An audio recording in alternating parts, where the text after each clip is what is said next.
Farrah Carter, at 27, lived a life suspended between the clouds, yet her feet had never truly touched the ground of real love. As a flight attendant, she spent most of her time soaring through foreign skies, where time slipped by like an endless dream without a landing point. She grew up in a small apartment in New York, where money was always tight. Since childhood, Farrah had fantasized about a fairy tale love, a man who would look at her with burning intensity, sweep her into his arms, and ask her to marry him with his whole heart. But life had carved a different path for her. Instead of chasing romantic dreams, Farrah had fought her way through school and carved out a career in the skies. She loved the freedom of flying, the endless destinations, but her heart remained empty. In the solitude of lavish hotel rooms, she realized that no matter how many miles she traveled, she had never truly belonged to anyone. Farrah carried a secret no one knew. She was still a virgin, not because she lacked the opportunity, but because she had never found someone who made her feel ready. It was a hidden flame, something she kept locked away, waiting for someone special enough to ignite it. On a crisp spring morning, as sunlight poured through the airport windows at JFK, Farrah rolled her suitcase toward her flight to Paris.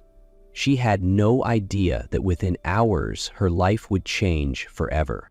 Inside the business class cabin of the New York to Paris flight, Farrah Carter moved gracefully between the rows of seats, her posture poised and professional.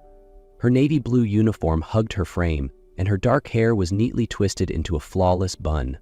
Sharp brown eyes scanned the passengers as she offered polite smiles, ones she had practiced 1,000 times before. The cabin was nearly full, a low hum of conversation blending with the steady drone of the engines. Suddenly, a child's piercing cry shattered the calm. From row 14, a little boy sobbed, his face flushed. Farrah was about to step in when a deep, steady voice spoke first. "Hey, little guy, want to watch the clouds with me?" The boy sniffled, wide, teary eyes shifting toward the speaker. The man beside him leaned slightly toward the window, his voice smooth, unrushed. Farrah hesitated. The man was striking in a way that was almost unfair. Seated by the window, his broad shoulders filled out a perfectly tailored gray suit. Dark brown hair fell slightly over his forehead in a way that felt both natural and deliberate. When he turned, his slate gray eyes caught hers for a fleeting second, sending an unexpected warmth through her. The crying ceased, replaced by quiet curiosity as the boy followed the man's gesture toward the window. He spoke with a patience that stole Farrah's breath, describing cloud formations with the ease of someone who had all the time in the world. Her heart skipped a beat. This was the kind of man she had always dreamed of, the father she envisioned for her future children. When the child's mother returned from the restroom, she smiled gratefully, thanking him. Farrah stepped closer, the words slipping from her lips before she could stop them. "You're really great with kids." The man looked up at her, a slow smirk curving his lips. "He's not my son." His voice was a low rumble, rich and deep. His mom just stepped away for a moment. Heat crept up Farrah's neck as realization hit her. But what unnerved her more was the way his gaze lingered on hers.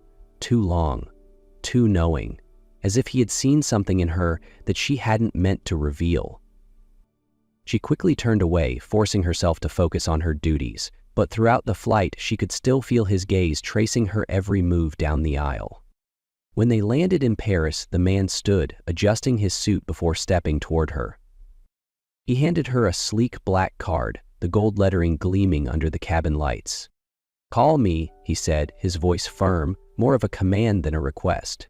Before she could respond, he had disappeared into the flow of disembarking passengers. Farrah looked down at the card. Charlie Hayes. The name lingered in her mind like a whispered temptation. She had no idea that this card would change her life forever. The black business card remained in Farrah's pocket for weeks, a small secret she often touched as if, by running her fingers over it, she could still feel the warmth of the man who had given it to her. Charlie Hayes. His name lingered in her mind, pulling her back to the memory of those piercing gray eyes, cold yet mesmerizing. She had hesitated. A part of her wanted to forget that fleeting moment, to dismiss the thought of this dangerous man. But every time she stood inside a plane, surrounded by unfamiliar faces and the monotony of routine, she found herself remembering him. The quiet confidence, the effortless charm, the way he had looked at her like he already knew her secrets. For weeks she had told herself she wouldn't call, that she shouldn't. But every time she reached into her pocket and felt the sleek edges of that black card, temptation whispered louder. What was one call? One conversation? And so, that evening in Milan, hands trembling slightly, Farah did something she never thought she'd be bold enough to do. She called him. Her pulse pounded as the line rang, and when his deep, familiar voice came through, she nearly lost her breath. "I was wondering when you'd call." There was a hint of amusement in his tone, as if he had known all along that she wouldn't be able to resist. "I just wanted to say hello," she tried to keep her voice steady. He chuckled softly, the sound washing over her like a slow wave. "Just hello, have dinner with me tonight." Farah hesitated, but before she could overthink, she heard herself say, "All right." That evening she slipped into a deep red dress, one that hugged her curves in ways she rarely allowed. When she stepped into the Ritz Paris, Charlie's gray eyes locked onto her, as if he had been waiting for this moment longer than he cared to admit. Dinner was a blur of laughter, stolen glances, and conversations that pulled her in deeper than she intended. Every time he leaned closer, his voice rich and low, it felt like she was being drawn into a world she had never dared to explore. When the meal ended, Charlie tilted his head slightly, his gaze never leaving hers. "Come up to my suite for a drink?"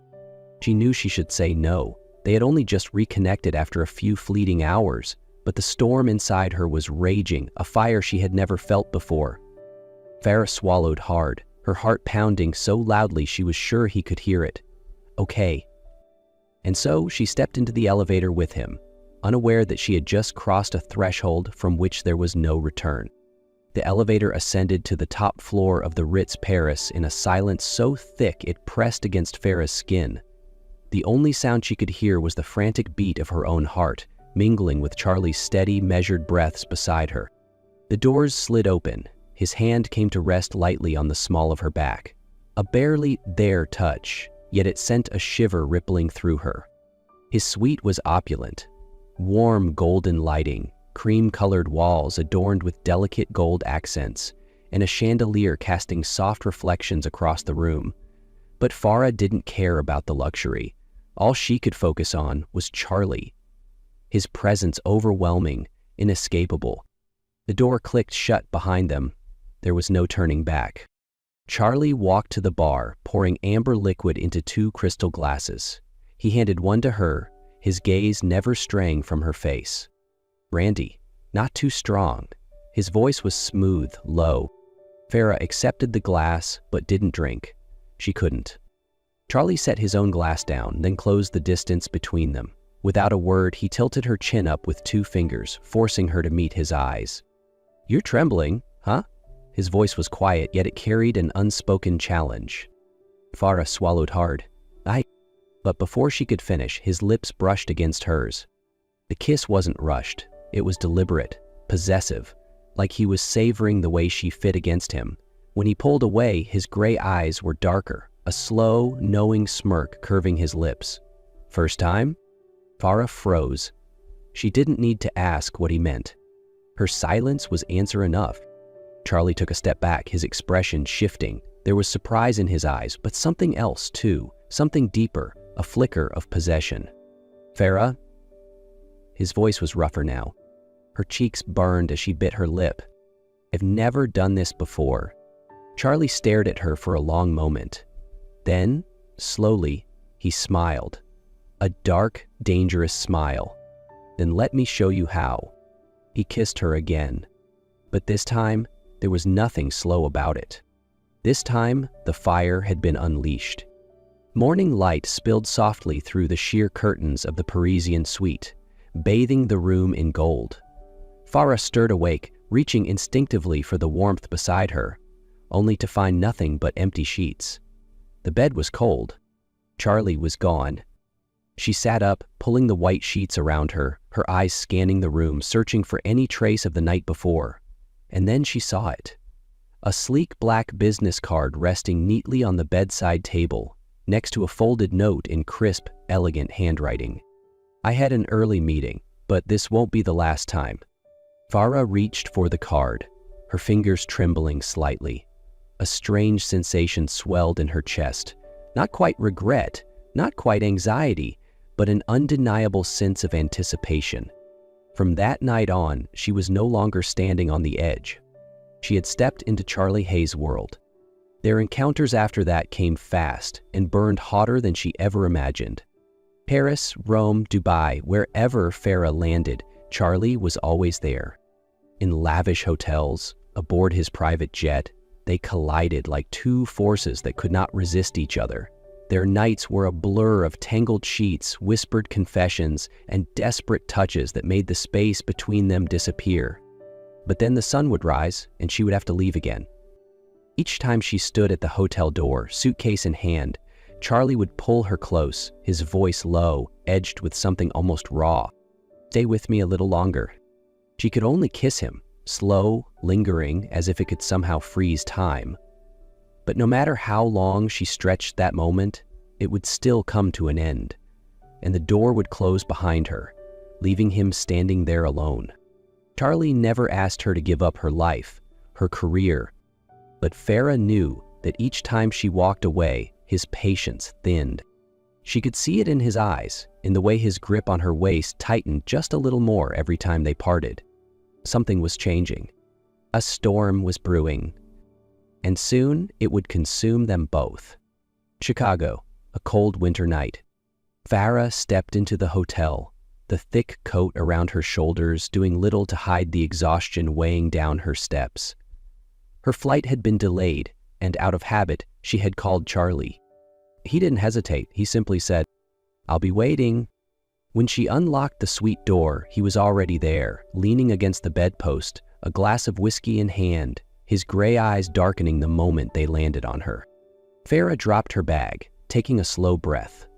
Before she could say a word, Charlie pulled her into him, his lips crushing against hers, stealing her breath in a way only he could.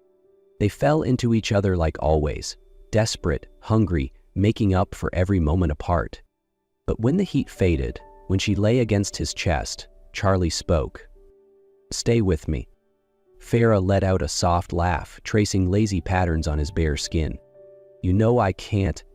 Charlie sat up abruptly, his gaze sharper than before.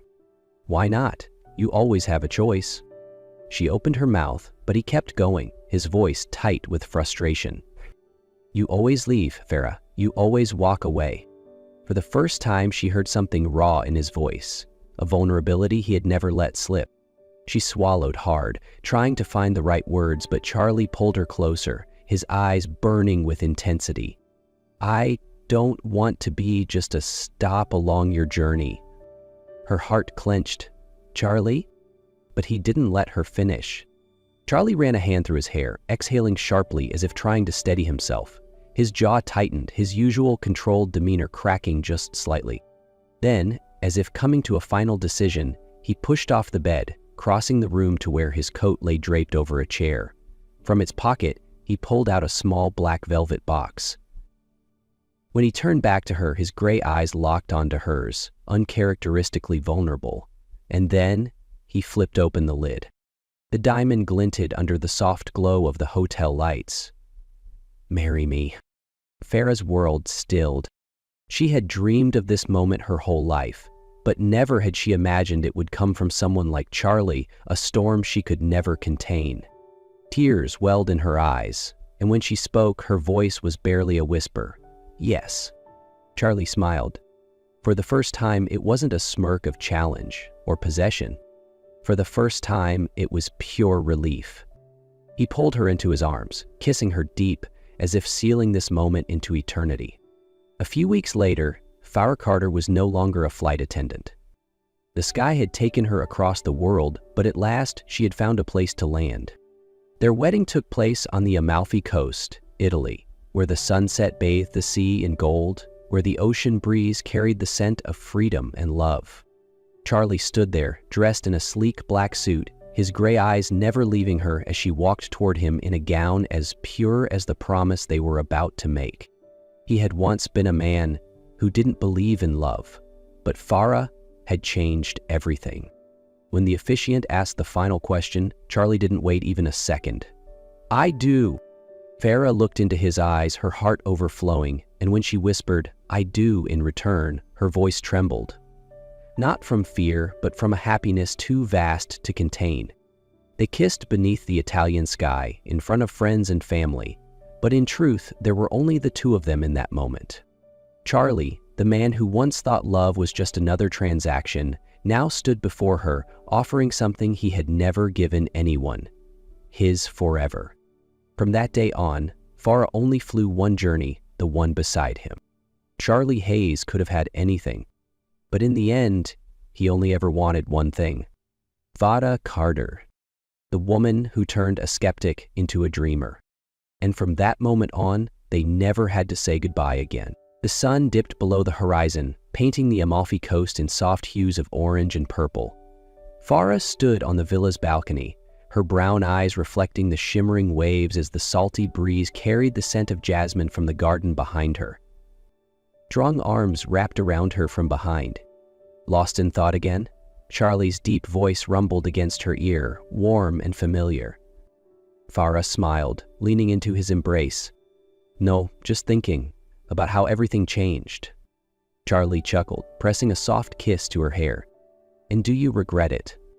She turned to face him, her eyes shining. Not for a second. His fingers tilted her chin up, his slate-gray eyes locking onto hers, holding her captive in this moment. "Good, because I'm never letting you go again." Their lips met under the golden twilight, the rhythmic lull of the waves their only witness. Farah had spent her life flying from one place to another, never truly belonging anywhere.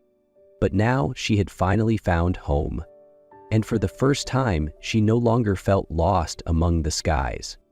Charlie was the only sky she would ever need.